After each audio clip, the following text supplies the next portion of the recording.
जय श्री राम दोस्तों।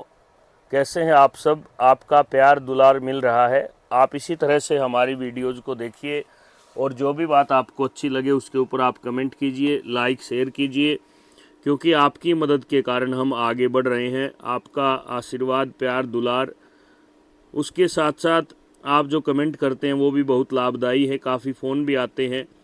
आज हम राहु काल के बारे में बात करने वाले हैं। आप बचपन से सुनते आए हैं, जब भी आप कहीं जाते हैं माता पिता आपको रोक देते हैं, रुक के जाना, अभी नहीं जाना है, आज नहीं जाना है। कई प्रकार की बातें होती हैं, साथ में शकुन अपशकुन भी जुड़े होते हैं। लेकिन वास्तव में कुछ चीज़ें ऐसी हैं जिनके बारे में बुज़ुर्गों को बहुत अच्छे से ज्ञान होता है और आजकल के बच्चे इस बात को नहीं मानते हैं, जिसके कारण उनको कई बार निराशा भी हाथ लगती है। इसलिए जब भी बुज़ुर्ग आपको कहीं जाते समय अगर रोकते हैं तो आपको 2 मिनट रुक जाना चाहिए और जब वे कहें कि अब जाएं तब जाना चाहिए, क्योंकि बुज़ुर्गों का आशीर्वाद भगवान का वचन होता है। वे ईश्वर के रूप में आपके साथ रहते हैं। ईश्वर कभी भी समक्ष आकर के नहीं कहता कि ये काम नहीं करना। बुज़ुर्ग हमारे माता पिता, दादा दादी या कोई भी आपका आपसे बड़ा या छोटा जो इन चीज़ों के अंदर ध्यान रखता है, उनकी बातों को आपको मान लेना चाहिए। आज हम बात करेंगे राहु काल के बारे में। सबसे पहला प्रश्न है, राहु काल क्या होता है?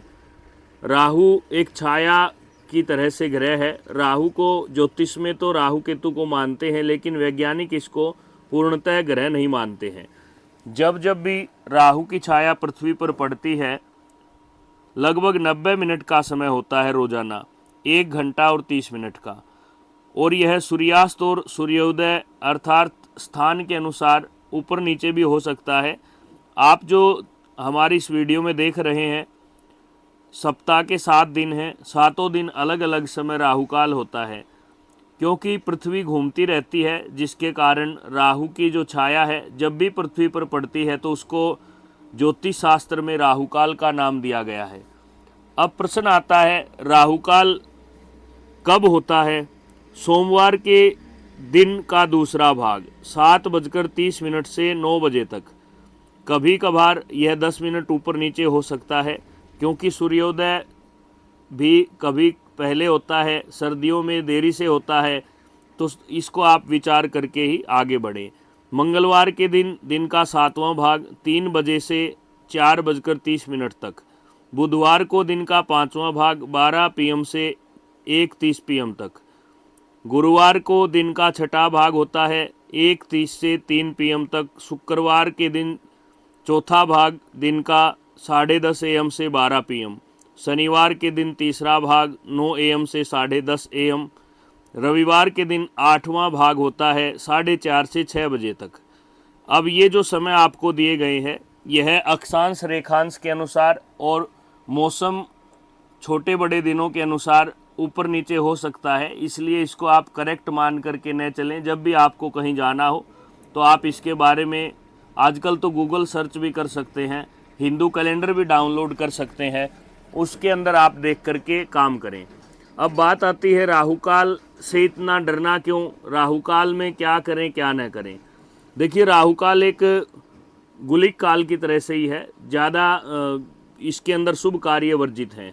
सबसे मुख्य तो यात्रा नहीं करनी चाहिए, या कोई भी नया वाहन लेना है, कोई नया काम करना है, या आपको किसी से पैसे लेने के लिए जाना है, या आपको किसी बच्चे की सगाई के लिए बच्चा लड़का या लड़की देखने जाना है, या आप किसी भी काम के लिए निकलते हैं, तो सभी काम गृहस्थी में प्रमुख ही होते हैं। हर एक काम के समय जब भी आप विशेष काम से जाते हैं तो राहु काल अवश्य देखें।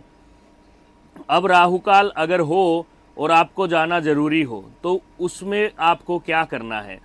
आप मकान की नींव रखते हैं, गाड़ी लेते हैं, विवाह, सगाई, लगन, मुहूर्त, कोई भी काम जो गृहस्थी में प्रातः से लेकर सायंकाल तक विशेष होते हैं, उन कामों में विद्या आरंभ के लिए, हवन पूजन के लिए, सब प्रकार के लिए राहु काल देखा जाता है। लेकिन राहु काल में हवन, यज्ञ, पूजा पाठ की मनाही नहीं है, नया काम शुरू करने की मनाही है। इसलिए आपको इस समय को छोड़ देना ही उचित रहता है।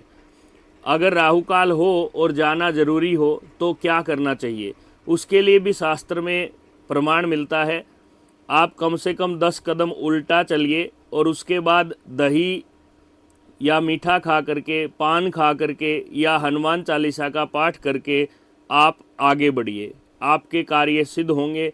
अगर आप परीक्षा देने जा रहे हैं, आप किसी विशेष नए दुकान आदि का या बोरिंग का, कुएं का मुहूर्त करने जा रहे हैं, कोई भी काम हो जो दैनिक जीवन में है, उस समय आपको राहुकाल का विचार करना आवश्यक है। लेकिन ध्यान रखें, पूजा पाठ में या कोई भी काम चल रहा हो, उसके बीच में राहुकाल आए तो कोई दोष नहीं लगता। चलते हुए काम के अंदर राहुकाल या भद्रा आ जाए तो कोई दोष नहीं लगता। भद्रा के बारे में हम अलग से वीडियो में विचार करेंगे। राहु की जो छाया है, राहु का जो स्वभाव है वह क्या है? कपटी है। अर्थात राहुकाल में अगर हम काम करते हैं तो क्या नुकसान हो सकते हैं? आपको असफलता हाथ लगेगी, क्योंकि अगर आप अगले से किसी विशेष मैटर पे बात करने जा रहे हैं तो वहाँ से आपको नेगेटिव जवाब मिले।